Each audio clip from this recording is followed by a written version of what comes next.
এত সুন্দর জিনিস দেখে কি জিভে জল ধরে রাখা যায়? আপনারাই কমেন্ট করবেন। অনেকদিন পর এত সুন্দর এক বড়ই দেখে চোখ জুড়িয়ে গেল। হ্যালো ভিউয়ার্স, আসসালামু আলাইকুম। চলে আসলাম আপনাদের ছোট্ট একটি ভিডিও নিয়ে। ঘরটা অনেক এলোমেলো। এই তো ফাইনালি বাসা চেঞ্জ করার সময় হয়ে গিয়েছে। নতুন বাসায় উঠার আনন্দটাই আসলে আলাদা। অনেকদিন ওয়েট করলাম নতুন বাসায় উঠার জন্য, কিন্তু সেটার অপেক্ষায় থাকতে গিয়ে মানে দম বন্ধ হয়ে যাচ্ছিল। যদিও সেটা কমপ্লিট হতে অনেক লেট, এখন অনেক দেরি, কবে কমপ্লিট হবে জানি না। তো বাসার সামনে আরেকটা ছোট্ট বাসা ছিল, ভাবলাম এটাতেই আপাতত উঠে যাই। যে কথা সেই কাজ।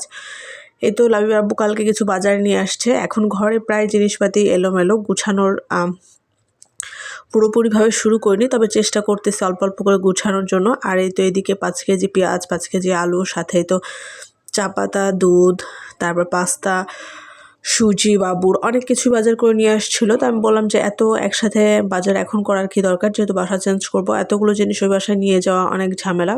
কয়েকটা দিন পরেই হয়তো ওই বাসায় ওঠার পর বাজারগুলো করলে ভালো হতো, যেহেতু দেরি হয়ে গিয়েছে। যাই হোক, ওর যখন সময় হয় তখনই ওই বাজারগুলো করে থাকে। আর এই মাসে বাজার করতে অনেকটাই লেট হয়ে গিয়েছে, যেহেতু রোজার আগে আমরা নতুন বাসায় উঠে যাব ইনশাল্লাহ। অনেক আনন্দও লাগতেছে, আবার একটু ভয়ও কাজ করতেছে, কারণ এতগুলো জিনিস গুছিয়ে ওঠা খুব টাফ। যাই হোক, তো ঢাকা শহরের বুকে বসে এত সুন্দর টক বড়ি পাইছিলাম যে বড়িগুলো দেখে জিভে জল চলে আসছিল। পরে বড়িগুলো 250 গ্রাম নিয়ে বাসায় চলে আসি। আর এদিকে বাজারগুলো রিফিল করে নিচ্ছিলাম, যেটা যেই কৌটায় নেওয়ার দরকার, চা পাতা, দুধ, সব কিছু। তো লাবিব আব্বুকে প্রতি মাসে দুধ আর চা পাতার জন্য বলে বলে দেখা যাচ্ছে আনানো যায় না। আর এই মাসে না বলতেই সে নিয়ে আসছে, কারণ সেও হচ্ছে যে বাসায় থাকলে চাটা মিস করে। আমার হাতের চাটা বাসায় থাকলেই বলে চা করো, যার কারণে জানে যে দুধ শেষ আর চা পাতাও শেষের দিকে, এই জন্য নিয়ে চলে আসছে। সব কিছু রিফিল করে চলে আসছি।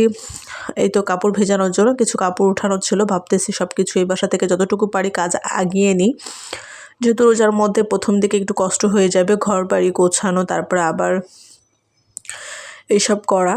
যাই হোক, কাপড়গুলো ভিজিয়ে তো মা ছেলে নাস্তা করে নিচ্ছিলাম ডিম ভাজি, রুটি, আর এখানে দুধ চা। অনেকদিন পর চাটা খাচ্ছি। যাই হোক, মাঝে কিছুটা দিন মানে 2টা দিন ভিডিও শেয়ার করা হয়নি কোনো রকম, মনও ভালো ছিল না, শরীরও ভালো ছিল না। যাই হোক, আবারও চলে আসছে আপনাদের মাঝে ভিডিও শেয়ার করার জন্য। আশা করি এখন কন্টিনিউ আবার ভিডিও শেয়ার করবো। আশা করি সবাই সাপোর্ট করে সাথে থাকবেন। আর এই তো আমার ছেলে নাস্তা খেতে খেতে বলতেছিল ইয়ামি। এখন ও নতুন নতুন কথা শিখেছে, আর কথাগুলো শুনতে খুবই ভালো লাগে।